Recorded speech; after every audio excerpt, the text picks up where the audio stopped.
पटिदियो पूजा परंपरा। उत्कलर आत्मा हेउछन्ति प्रभु श्री जगन्नाथ। इतिहासर नाना घात प्रतिघात आक्रमण लुंठन अत्याचार सत्वी श्री जगन्नाथ जुग जुग धरी ओडिशार गणदेवता भावरे प्रतीयमान। श्रीक्षेत्र माटी उत्सव मुखर होईपड़े जानिजात्रा समयरे। ओडिया तार प्राणर देवतांकु निज हृदय अनन्य भक्तिर निदर्शन देइथाए। सरल ओडियार निष्कपट अनाबिल हृदय निकटरे सते जेपरी जगतर नाथ श्री जगन्नाथ बांधी होई जाइछन्ति। ओडिया जातिर संस्कृति भितरे श्री जगन्नाथंक संस्कृति प्रतिबिंबित होई उठिछि। ओडिशार आध्यात्मिक इतिहास बहु धर्म धारणा मतवाद संप्रदाय को अंगीभूत करिथिले मध्य श्री जगन्नाथंकु शीर्ष स्थानरे रखी उत्कलीय धर्म परंपरार महत् और महानता को प्रतिपादित करि आसिछि। विश्वासर अखंड दृढ़तारे समग्र सृष्टिर आधार जगतकर्ता परमब्रह्म परमात्मा को अनुभव करि हुए। महाप्रभुंको यात्रा मानंक मध्यरे आद्य यात्रा हेउछि स्नान यात्रा। मानवंक गहनरे विजे करी महाप्रभु दारुद्रम हेले मध्य मानवीय लीलारे तांकर दैनंदिन नीति और पूजार्चना परिचालित हेउछि। पुरातन कालरे जेतेबे श्री मंदिर उपरे आक्रमण हेउथिला किंबा महाप्रभुंकु सुरक्षित स्थान को नेबाकु पड़ुथिला सेतेबे मंदिररे नीति बंद न हेबा पई पटिदियोंकु स्थापन करी समस्त सेवा पूजा जारी रखा जाउथिला। एही परंपरा परे श्री जगन्नाथ संस्कृतिर एक स्थायी अंश होईगला। देवस्नान पूर्णिमा परदिन ठारू चतुर्धामूर्तिंकु अणसर घरे रखा जाए। साधारण दर्शन निषेध थाए। एही समयरे अणसर गृहरे दारू मूर्तिमानंक बदलरे पटिदियोंकु पूजा करा जाइथाए। बलभद्रंक पटिदियो वासुदेव देवी सुभद्रांकर पटिदियो भावे यज्ञसिनी बा भुवनेश्वरी और जगन्नाथंक पटिदियो भावे नारायण पूजा पाइबे। तेबे दारू देवता माने रत्न सिंहासनरे जेउ रूपरे पूजा पांती पट्टचित्र गुड़िक सेही आकृतिर नुहे। काष्ठ निर्मित सुदृश्य आसरे बसिथिबा परी अंकित होइथिबा चित्ररे समस्त दियों चतुहस्त और दुई पाद विशिष्ट होई पद्मासनरे बसिथांती। बलभद्रंक कलेबर स्तवर्णरे चित्रित हेइथाए। चतुहस्तरे से धरिथांती शंख चक्र गदा ओ हळ। हरिद्र वर्णा सुभद्रा दुई ऊर्ध्व हस्तरे पद्म धरिथांती और निम्न हस्त दुईटी थाए बरदा मुद्रारे। कला रंगरे चित्रित जगन्नाथ चारिहातरे शंख चक्र गदा और पद्म धरिथांती। समस्त देवतांक पृष्ठपट्ट गाढ़नाली रंग हेइथाए। अणसर पटी तीनोटीकु वंशानुक्रमे केतेक चित्रकर खूब निष्ठारे प्रस्तुत करिथांती। चित्र करिबा समयतक सेमाने निरामिषा भक्षण करंती। काम चलिथिबा कोठरीकु स्त्री लोकंक प्रवेश निषेध थाए। चित्र पाई धଳାरंग शंखचूर्णरू प्रस्तुत हेउथिबा बेले कलारंग निमंते ओलांग दीपर कला हिंगुळरू नाली हरिताळरू हळदिया और खंडनीळरू नील रंग प्रस्तुत करा जाइथाए। स्नान पूर्णिमा दिन गभीर रातिरे बाइद बाजणा सह चित्रकार माने अणसर पट्टीगुड़िकु मंदिरकु आनंती। आषाढ़ प्रतिपदारू अमावास्या जाए एक पक्ष व्यापी एही पटी देवतांक आगरे भोग बढ़ा जाए।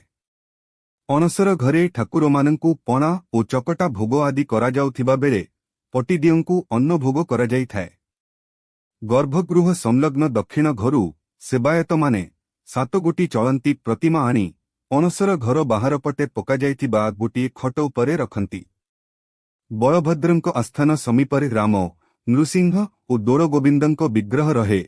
सुभद्रांक समीपरे रहे श्रीदेवी लक्ष्मी सुवर्ण विग्रह और भूदेवी सरस्वती रूपा विग्रहद्य एवं श्रीजगन्नाथंक सम्मुखरे रहे मदन मोहन और कृष्णंक प्रतिमूर्ति। बाउंसताटी आवरण मध्यरे जेउ 15 दिन अणसरे महाप्रभु अवस्थान करंती से समयरे तांकर सेवाकर्म संपूर्ण गोपनरे करा जाए। अणसर पिंडीरे ठाकुर माने विराजमान हेबा समयरे कोठ सुआसिया अणसर पिंडी चारिपटे बाउंस ताटी द्रा आबद्ध करिथांती। केवल धुकुड़ी द्र पार्श्वे ताटीर एक क्षुद्र द्र रहिथाए। एहा परे ताटी बाहरे एक बड़ खट रखाई तहिरे सेज पड़िथाए। महाजन सेवक माने दक्षिणीगरु दोलगोविंद राम नृसिंह भूदेवी श्रीदेवी मदन मोहन और श्रीकृष्ण को खट उपरे विजे कराई थांती।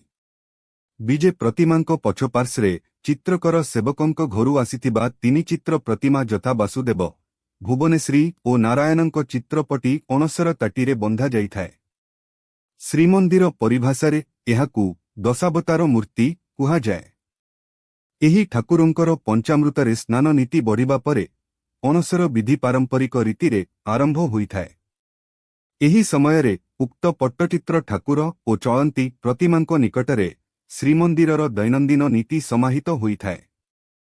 ପ୍ରତ୍ୟହ ମଧ୍ୟାହ୍ନ ଧୂପ ନୀତି ପରେ ଅଣସର ତାଟିର ଧୁକୁଡ଼ି ଦ୍ର ଦେଇ ଦୈତାପତି ସମୂହ ଶ୍ରୀବିଗ୍ରହମାନଙ୍କର ଗୁପ୍ତ ସେବା ପୂଜାର୍ଚ୍ଚନା ଆଦି କରିଥାନ୍ତି।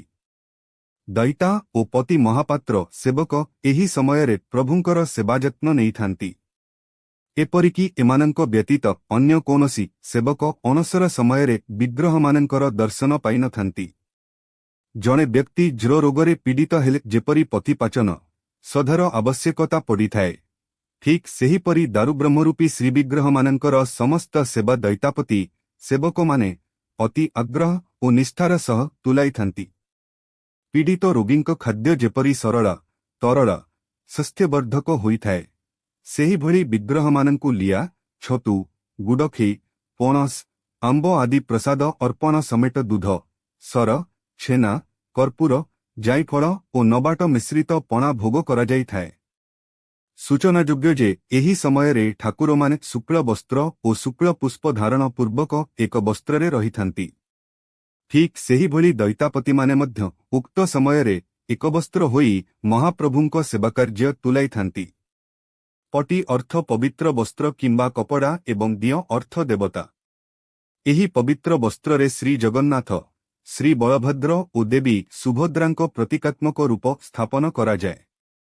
ସମସ୍ତଙ୍କର ରଙ୍ଗ ପ୍ରାକୃତିକ ରଙ୍ଗରେ ରଙ୍ଗୀନ କରାଯାଏ। ପଟି ଦିଅଁଙ୍କୁ ଶଙ୍ଖରୁ ଧଳା ରଙ୍ଗ, କଳା ରଙ୍ଗ ପୋଲାଙ୍ଗ ତେଲରେ ଦୀପ ଜାଳି କଳାକୁ ସଂଗ୍ରହ କରି କଳା ରଙ୍ଗ ଦିଆଯାଏ।